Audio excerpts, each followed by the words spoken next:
right, welcome back. You may be seated. That was a little bit longer than 15 minutes, but we did need that time to address some things off the record. So, welcome back, and Mr. Becker, you may proceed with your closing argument. Thank you, Eric.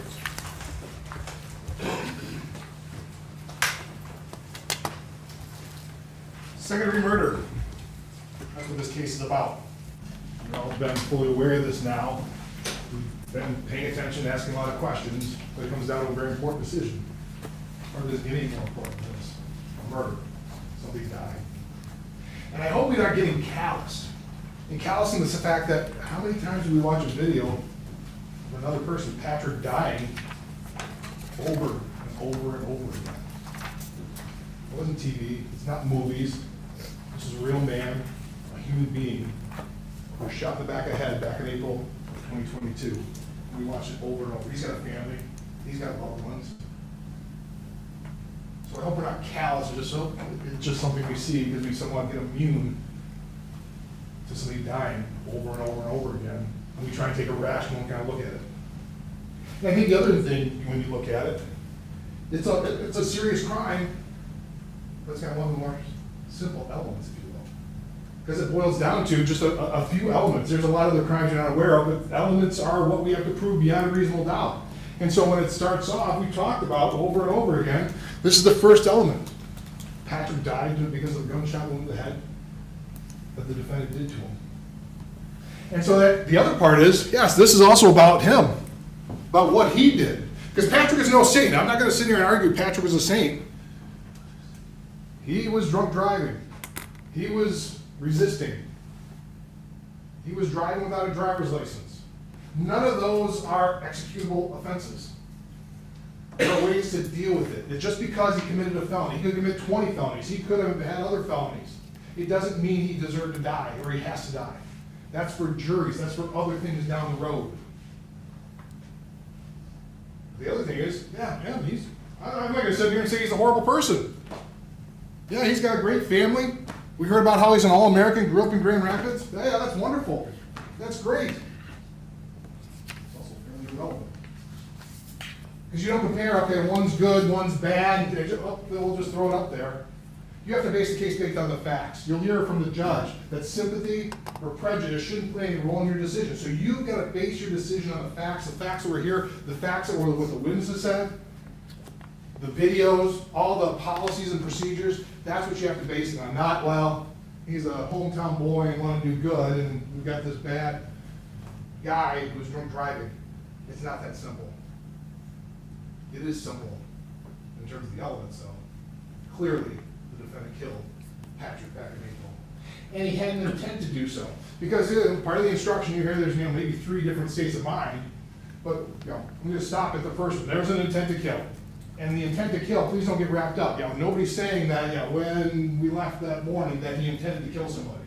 When he fired the shot, he intended to kill. That is clear when you put a bullet in the back of somebody's head. So in terms of the elements they have to prove, the first 2 are proven, no question in your mind. Those are the 2. Those are the easy ones. So what does it come down to? Why are we here? Number 3. Number 3, was the killing justified or excused or reduced to a lesser crime? That is your decision. That is why you're here. And justified, I talked a little bit across the line clean. Words matter. And words matter in terms of it matter, we're going to hear a lot of instructions, and sometimes jurors get wrapped up in terms of instructions that, this is the law, and we're in a courtroom, and somehow things change because you're in a courtroom. You don't lose your collective common sense. You'll hear that instruction from the judge. You have your own common sense. You have your experiences. The words that you use out there have the same meaning in here. Justified. Done for a good and a legitimate reason. Excused. Removing the something you had to do. You're excused from school. You have a duty to go to school. You're excused from school. You're removed. So what is the duty here? You have a duty not to kill somebody unless it's a really darn good reason. That's the duty you have here. That's the duty any of us have here. There's no difference between a police officer or a civilian. You can't take a life without a darn good reason. So when you start looking at that, when you start getting into the evidence, I think there's maybe also a little bit of confusion in terms of the law. What is the law? Okay? what is the law, and the law impacting the policy? Because you heard that, there's, the policy of GRPD. You have to follow the law, okay? The judge will tell you, your job is to follow the law policy, and what the policy is, in fact, may impact how you interpret the law and what happened here. But you have to follow the law. So the law on the left, the defendant must have honestly and reasonably, once again, words have meanings, honestly and reasonably. It can be two different things. You kind of think of the same thing, but you can have an honest belief, but it's not reasonable, right? There's a lot of people that believe, that have an honest belief. We never landed on the moon. It was a big hoax. Nobody landed on the moon. We made it up. There's a sound stage somewhere in California that we made up a moon landing. It's an honest belief. Is it reasonable? So a lot of what depends on is what is reasonable. And what is reasonable is also defined. And there's two, you'll see the same thing. You have the policy of GRPD is not vastly different from what the law is. You kind of take a look at the reasonable person under same or similar circumstances, looking at the totality of the circumstances, looking at everything that happened. What led up to that decision to fire that shot? You have to take in everything from the start to the finish. And it's got to be reasonable through the entire time. We've heard that testified to on a number of different occasions. So you have to, what is the reasonableness when you break it down? And once again, dealing with the facts of what was presented here today, or here this week, that the time you've been paying attention to. Well, maybe putting it another way, it was reasonable to shoot Patrick because he had the taser, he was outnumbered and exhausted. That's really the justification, that's the excuse, okay? And that's an important thing because it's not that he pointed the taser, nobody said that. The defendant took the stand, can't say that in a statement, never said he pointed the taser at me. He simply had the taser. That's it. The best we could get at was, well, maybe he was starting to turn and he thought it may be pointing at him. No evidence, never said he threatened it, said he was going to use it, that I was going to kill you, said anything like that. He simply had the taser as one of the justifications of why I had to shoot. And the other one is, he was exhausted and alone, outnumbered. So, kind of taking that second one, let's take a look at that second one going from that perspective. Okay, why? Why were we in that situation? Well, it goes back to the chase. There's no dispute that, the defendant had the absolute right to try and place him under arrest. Okay? He was driving without a license. And that's the thing you have to look at it. At the time, he knew driving without a license and had a bad plate. Those are the only two reasons. Okay? There's nothing else. Nothing else that the defendant knew at that point in time. So you have to take it at that point in time, that's what he knew. Didn't know about the drinking, that came up later. So at the time, he makes the decision to chase, and we're not going to play the videos, we've seen it ad nauseum, and that's a great thing now. You can go back in the jury room and play those. You can look at whatever you want, you have the ability to replay it, take different looks at it, pick whatever thing you want. Please, take a look at it, go over it. You paid attention, but now you get to really talk about it. So the decision to chase happens, and he makes the tackle. Okay? He makes the tackle on that, within a minute, that's when he's tired. He's exhausted and outnumbered. That's one of the first things he says in the statement. He's exhausted and outnumbered within a minute. Now, mind you, at 1 minute, this is one of the best fit officers in the Grand Rapids Police Department. He's exhausted and tired within a minute? Well, apparently they should never chase anybody then, if that's the circumstances. And we're not saying, though, that police can never chase anybody. It's based on the totality of the facts and circumstances. And in this case, look at what's going on here. We talked about the use of force 9-1.5, relative size and stature, multiple subjects, relative strength, access to weapons. All those point against that decision to chase, right? Because from the get-go, he knew he gets out of the car, he knew he was bigger. We all, we heard from the testimony of Captain Cyber, well, you saw how he got jumped off, kind of moved when he spun. Got lifted off the ground. He was we didn't know if he had access to weapons. That's a scary thing because how many times over and over again did we hear about Grand Rapids Police talking about traffic stops, unknown traffic stops? You have to anticipate there are guns in the car. You have to anticipate that the people with the car in the car may have a weapon. But we have a person flying off chasing, not knowing about the guns, not knowing about there's another person, knowing this person's bigger and stronger, and yet doing that. But then using it, turning around and saying, well, I'm outnumbered and I'm exhausted because I chased somebody. That's troubling. That's troubling to use that as a justification from the get-go. There's plenty of policy, and that's why we talk over and over again, Exhibit 36. That's the one policy we see, a set out policy. If you're looking at policy, how does that impact the law? That policy says, hey, if somebody's armed and dangerous, you're perfectly fine in following behind, having a plan, not tackling. It's bad tactics to tackle. And I thought it was ironic that, in terms we brought that up, that the defense then brings up, well, they're trying to chase. And they have to go over chases, but the chase that they talk about in Exhibit 31, they bring it up, you're responding to assist in a foot pursuit. Solo officer gave his last location and no further updates. You're first on the scene to assist. And what does that talk about? The officer's in trouble. The solo officer's in trouble, and so you've got to assist this officer in, he got himself bit off more than he could chew, which is essentially what happened here. So yeah, they train and you can chase, but basically you don't go running off. Von Clean says, yeah, I'm not going to advocate somebody go running off and chasing people down a dark alley. You're outnumbered, there's no business. When you don't know the situation, call for backup and do that. But now they try and use that as justification of why this all happened. The next part, the next major part, is the taser. You grab the taser. Okay? And these are screenshots. These are some frozen screenshots from the frame-by-frame video that you have an opportunity to take a look at. When you look at the frame-by-frame, this right here, the one on the left is, you can see the taser, that's when the moment the taser comes out. This is a little bit further behind because it's just about to be deployed, because you see the two dots on it. You heard from Nick Bloomfield in terms of that's where the shots are going to go at that point in time. So when the grabbing of it during this period of time, what's going on? Why would you make it? And Nick Bloomfield's the one that says, well, yeah, you can use a taser, but you got a whole big issue with weapons retention right here. And you see why. You see why is because that's exactly what happened. He grabbed onto it. He grabbed onto it right then because he's face to face. But once again, you get back up. It's not like you're just looking at the silos. What did we talk about before? What did we talk about the criteria, if you will? Patrick's still stronger. Patrick's still don't know if he's got weapons. You're still outnumbered at this point in time. You're actually sticking, you're trying to stick a gun where this guy who you just tackled, had two hands on, were on top of, gets up and walks away, and now you're trying to hold on to him with one hand, and then deploying the taser at the same time, and that's gonna be a good idea. And so this is, we had experts, this is Mr. Bloomfield saying, yeah, that's not a good idea.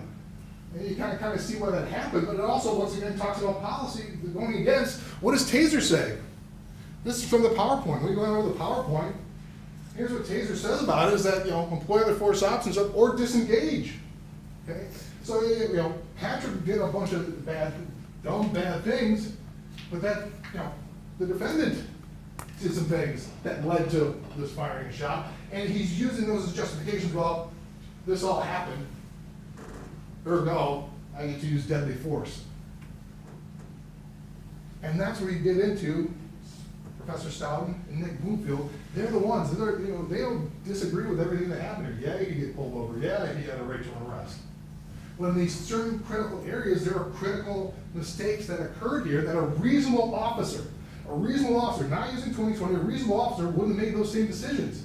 You don't try and chase somebody that's bigger and stronger. You don't try and bring a taser out holding on to with one hand in a position where he can grab the weapon, especially when taser says, yeah, you can disengage. And the ideal footage that somebody has to use for a taser is 4 feet, even with the closed cartridges. Because we went over that. A closed cartridge, yeah, this Taser 7 had the ability to use closed cartridge, but closed is 4 feet, not an arm's length, which led to all this.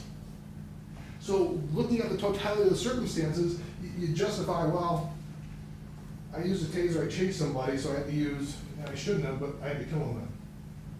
That's essentially what they're arguing.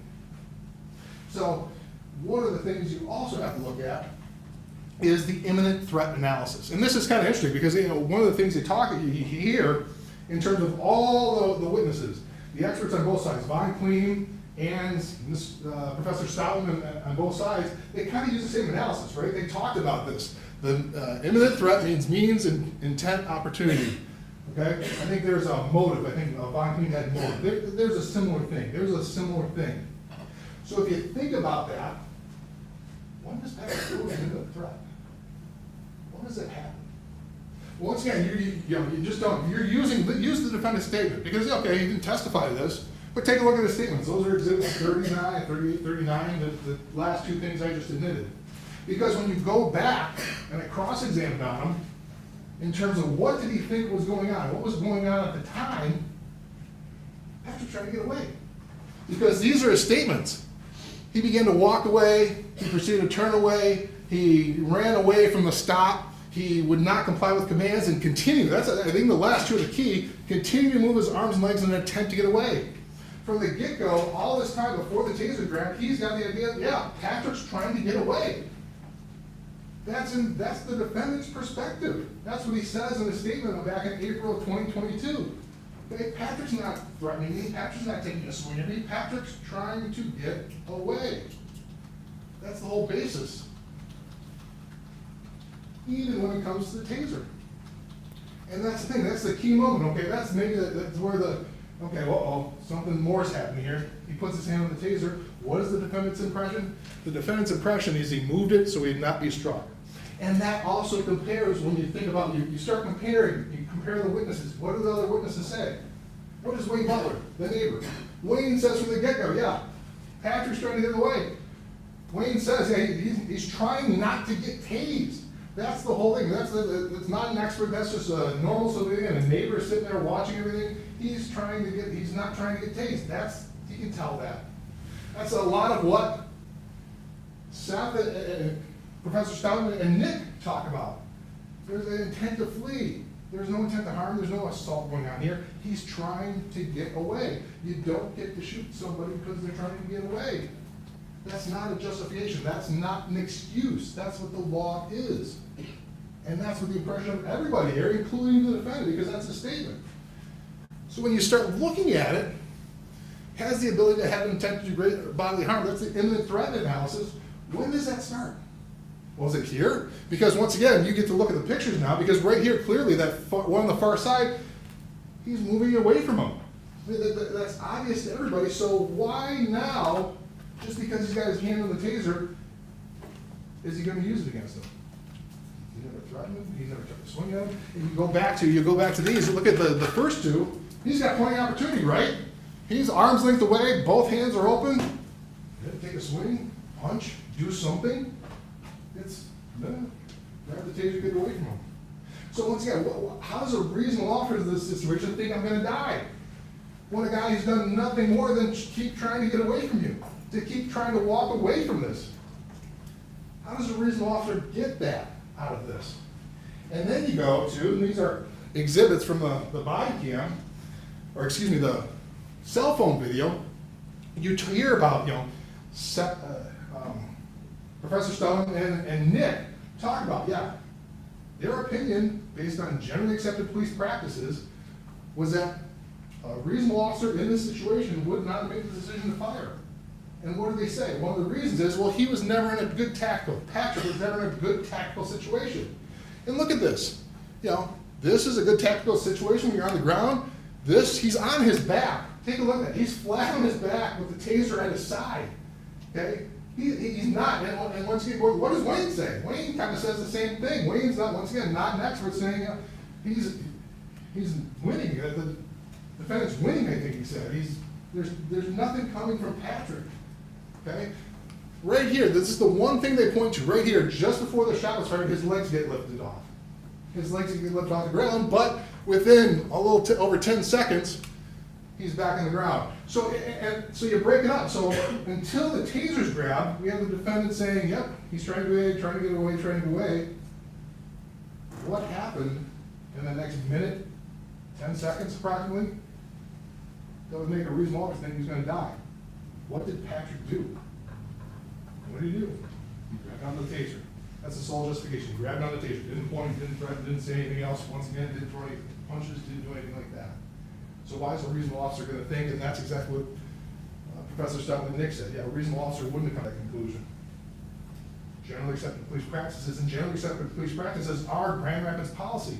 Because we heard that from who? Captain Cyber and Captain Pierce, who basically said, we're CALIA certified. we're certified by CLIA. They give us, that's generally accepted police practices. That's, you have other agencies come in and take a look at things, and generally police practices, and that's what Professor Stallman and Nick base their decision on, base their opinion on, when you take a look at all these facts and circumstances. Why would a reasonable officer think he's gonna die when somebody's simply trying to get away, never in a tactical situation by their opinion, and as well as the civilian witness who saw it at the same time? So it also comes into this part. I'm trying to play it, hopefully it works as long as it never. Let go of him. No, that ain't good. Like, you can't talk to him. Because that was one of the bases. That was the basis of Nick Bloomfield said, well, the other thing on top of it, the taser couldn't, there was no neuromuscular incapacitation. That was not possible because right there, because that's the second. And Brian Child says, yep, there's a second deployment. So it's been deployed twice. There was no probes that were going to fire out at that point in time. So he couldn't been incapacitated. Well, they call it, David Blake saying, what the heck's going on? We need to, he doesn't hear anything, there's tunnel vision, there's, he's going to skip things and miss things. And his explanation at this point in time is, well, he could have, been out of breath. Been out of breath, I mean, listen to it and watch. Drop the tape, and then he moves it away as well. There's plenty of knowledge that he knew exactly what would happen, but you also take a look at everything else. And you look at everything else, what happened there, what else? All these other things that he heard through this entire incident. Take a look once again at his statement. He heard everything. He heard the neighbor coming out of the house at the beginning. That's when the fight's still on. He heard that you didn't hear him, but that's still hearing, other units were on the way. He could not hear sirens later on. After the taser struggle, he knew that there were no sirens coming, that other cars were approaching. So he heard everything, and suddenly there's just one thing he misses, and that's on top of all the other perceptions he was making at that point in time. He saw, this is, he testified, here, he saw the red on the taser on what was happening. So when you look at all that, he was aware of anything, so suddenly this one thing he missed, that he wasn't aware that that taser had been deployed twice, so there was no chance of neuromuscular incapacitation. You have to ask yourself that. How is that possible? One thing, you just missed one thing out of everything he perceived. He perceived at the moment he fired the shot, in his statement, he says, yep, I checked the background, there's nothing there.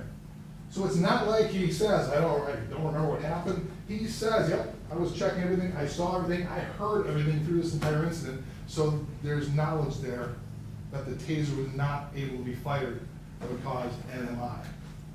And the fact that it suddenly maybe the NMI, that it could have caused pain, we heard over and over again. How many times did we hear from the various defense witnesses? Were you tased? Yeah, it was painful. It was painful as heck. It was burning, it was everything. Pain is not a reason to use deadly force. You can't use deadly force because you're going to be in pain. There's no instruction. You can use deadly force when you think you're going to be killed or you're going to be seriously injured. Pain is not part of that. Just because it's going to cause you a lot of pain. Burning the pain of 1,000 burning suns doesn't justify it. But they try and work that in now. And they try and add that in, and quite frankly, look at his statement. That was never the concern back when he wrote his statement back in April. The statement was he was afraid that he was going to get tased, there's going to be neuromuscular incapacitation, and then Patrick was going to grab his gun. It wasn't the taser that was causing the issue, it was the fact that he may get shot. So NMI set in, and then some Patrick's going to grab his gun. Why would you think Patrick's going to grab his gun? Patrick never went for his gun. He testified, never touched his gun, never tried to go after his gun, never grabbed his gun. But that was the feeling at the time. Which also going into policy, if you're trying to determine what policies should have an impact, you heard over and over again, what was the policy in 2020? Exhaust all alternatives before firing. Now I thought that's kind of interesting in terms of what they talk about. They keep on saying, well, in terms of if you make the decision to use deadly force, does that mean you have to go back down? That's not nobody's arguing that. Like I said, if, during one of the witnesses, if somebody comes out with a gun and points it at you, you don't have to try and use pressure points, right? Nobody's saying that. But when you're in terms of a struggle over that lasts a couple, 2-3 minutes, yeah, you got to try something else. Then what do we have here? We have arm strike, one arm strike, a bunch of knee strikes, taser gun. What does JRPD teach on this? Why are we going over it? 4 hours, they're recertified. That's where you take a look at the exhibits, all the training records. They are taught for every year, going over all the pressure points, all the different stunts, all the different strikes, all the different things that are used to try and get control over a person who's not willing to be arrested. You don't need to use all this stuff. You don't need to do stuns and takedowns and pressure points. You don't need to grab somebody by the side of the jaw if they're compliant, right? You only do that is when they're not compliant. None of them are used. Zero. Not one. So what is the purpose of this policy that says exhaust reasonable alternatives when nothing happens? They don't use it, it's ignored, doesn't even try. Arm strike, kick, taser gun. That's all we have here. And then that's part of the policy we talk about, require a warning shot. Now they say, well, it doesn't make a whole lot of sense that maybe stop is enough. Maybe stop is, we don't say stop or shoot, but there's some sort of warning, so we kept on saying drop the taser, that's enough.